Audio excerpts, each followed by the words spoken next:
নমস্কার বন্ধুরা, মিটমিরা চ্যানেলে আপনাদের সকলকে জানাই স্বাগতম। আশা করি আপনারা সকলে ভালো আছেন। তো আসুন, আজকে আপনাদের জন্য নিয়ে এসেছি নতুন একটি রেসিপি। আজ তৈরি করব আমি ওপার বাংলার একটি খুবই স্পেশাল রেসিপি। এই রেসিপিটা ওপার বাংলায় খুব পরিমাণে প্রচলন আছে আজও। তো আমি এই রেসিপিটা শিখেছি সুপ্রিয়া দেবীর বই থেকে পড়ে। তো সেটাই আজকে আপনাদের সামনে তুলে ধরবো। তো সুপ্রিয়া দেবীর বইতে কিন্তু এরকম পূর্ববঙ্গের অনেক রেসিপি দেওয়া আছে, যেটা এখন প্রায় দেখাই যায় না। আগেকার মানুষ খুব খেত এই ধরনের রান্না, কিন্তু এখন কিন্তু সমস্তটাই উঠে গেছে। তো আজকের রেসিপিটা আমি কাতলা মাছ দিয়ে করব। আপনারা চাইলে যে কোনো বড় মাছ দিয়ে এই রেসিপিটা করে নিতে পারেন। আমি এখানে 10 পিস মতো পেটি আর গাদা মিলিয়ে কাতলা মাছ নিয়ে নিয়েছি। তো পুরো মাছটাই কিন্তু হাতে মেখে রান্নাটা হবে। তো প্রথমেই আমি দিয়ে দিচ্ছি পেঁয়াজ বাটা।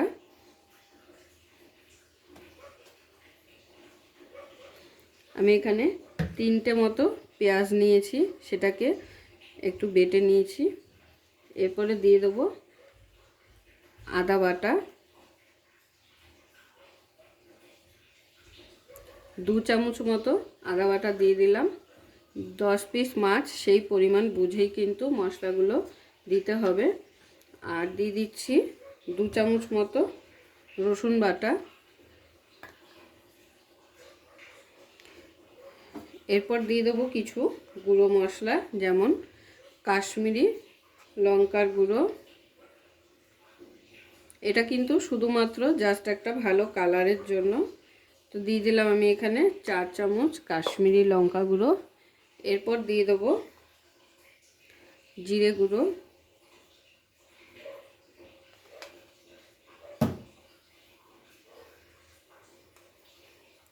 স্বাদ অনুযায়ী নুন,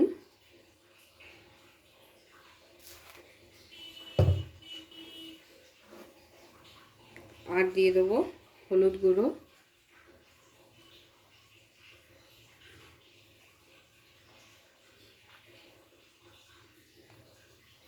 এবারে সর্ষের তেল দিতে হবে। আর এই রান্নাটায় কিন্তু তেলের পরিমাণটা একটু বেশি লাগে। তেলের দিক থেকে কিপটামো করলে কিন্তু চলবে না।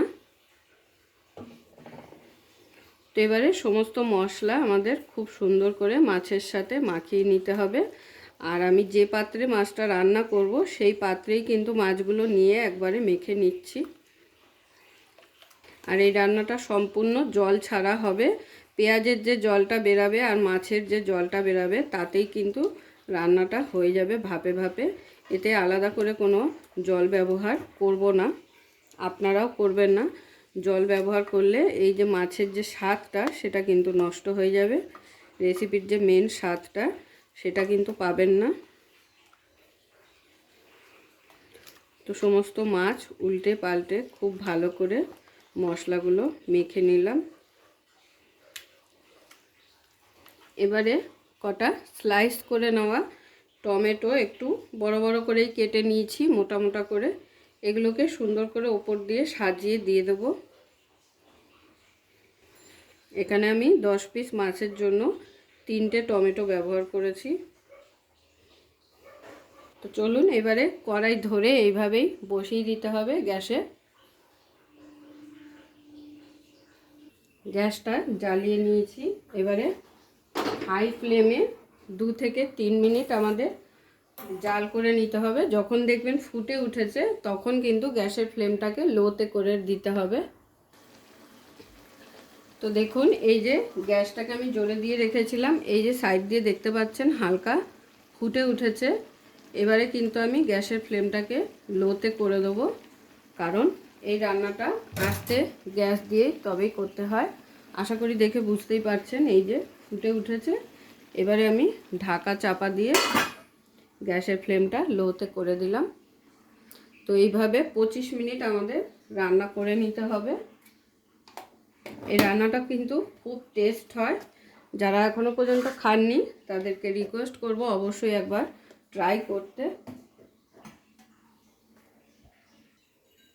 প্রায় 2 থেকে 3 মিনিট ঢাকা দিয়ে রেখেছিলাম। এবারে ঢাকনাটাকে খুলে আমি এখানে অ্যাড করে দেবো ঝালের জন্য কিছু কাঁচা লঙ্কা। কাঁচা লঙ্কাগুলো আমি মাঝখান দিয়ে চিড়ে দিয়েছি, আর আমি এখানে 6টা কাঁচা লঙ্কা দিয়ে দিলাম। আপনারা আপনাদের পরিমাণ বুঝে ঝালটা ব্যবহার করবেন। হালকা হাতে একটু নেড়ে দিচ্ছি। ঢাকনা দিয়ে দেওয়ার মানে এই না যে কিন্তু নাড়াচাড়া করা যাবে না, মাঝে মাঝে কিন্তু ঢাকনা খুলে হালকা নাড়াচাড়া করে নিতে হবে। আর কাতলা মাছ সিদ্ধ হলে যেহেতু খুবই নরম হয়ে যায়, ওই জন্য একটু হালকা হাতে নাড়তে হবে। আর যেহেতু ভেজে নিইনি সেই কারণে খুব সাবধানে কিন্তু নাড়তে হবে। সবগুলো একবার উল্টে দিলাম, দিয়ে আবারও ঢাকনা চাপা দিয়ে দিলাম। তো আবারও প্রায় 5 মিনিট পর আমি ঢাকনাটা খুলে আপনাদের দেখিয়ে দিচ্ছি। দেখুন সাইড দিয়ে কত জল বেরিয়ে গেছে। আমি কিন্তু এক ফোঁটাও জল এখানে ব্যবহার করিনি। তো হালকা হাতে একটু নেড়ে দেব, সেই জন্য একটু চেক করে নিলাম।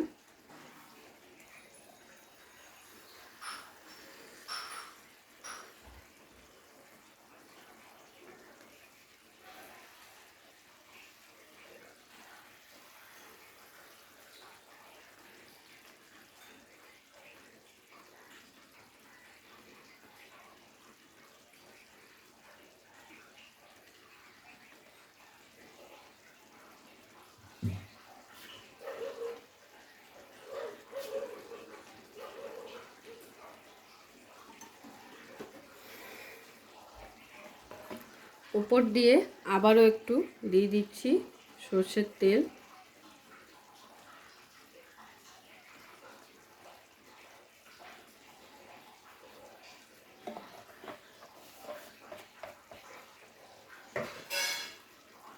আবার দিয়ে দিচ্ছি ঢাকা। ঠিক এইভাবে ঢাকনা খুলে খুলে চেক করে নিয়ে আমাদের 25 মিনিট রান্নাটা করে নিতে হবে। আবারও 10 মিনিট হয়ে গেছে, আমি ঢাকনাটা খুলে আবারও চেক করে নেব একবার। তো দেখুন কত জল বেরিয়ে গেছে পেঁয়াজের রস থেকে, আর মাছের যে জলটা থাকে সেটা মিলিয়ে কিন্তু অনেকটা জল বেরিয়েছে। তো হালকা হাতে একটু আবারও নেড়ে দিচ্ছি। আর টমেটোগুলো কিন্তু এরকম গোটা গোটা রাখলেই দেখতে ভালো লাগবে।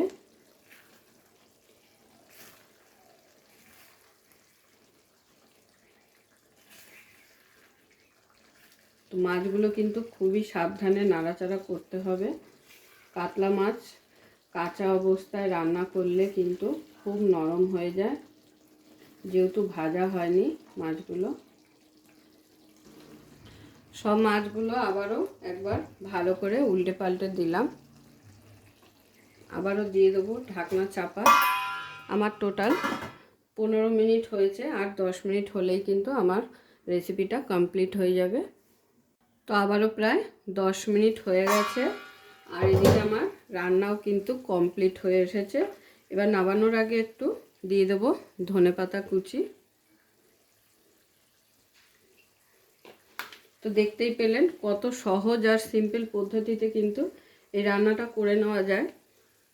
খুব বেশি উপকরণ লাগে না, আর খেতে কিন্তু অসাধারণ হবে।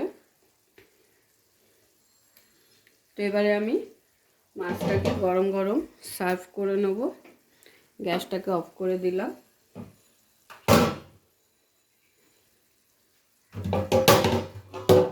দু মিনিটের জন্য ঢাকা দিয়ে স্ট্যান্ডিং টাইমে রেখে দিলাম একটু। তো আজকে আমি মাছটা সার্ভ করে নেব গরম গরম এক বাটি ভাতের সাথে। তো আমি একটা প্লেটের মধ্যে গরম গরম ভাত নিয়ে নিয়েছি। এবার আমি এই ভাতের মধ্যে মাছটা সার্ভ করে নেব।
তো এবারে গরম গরম ভাতের সাথে জাস্ট মেখে খেয়ে নিন।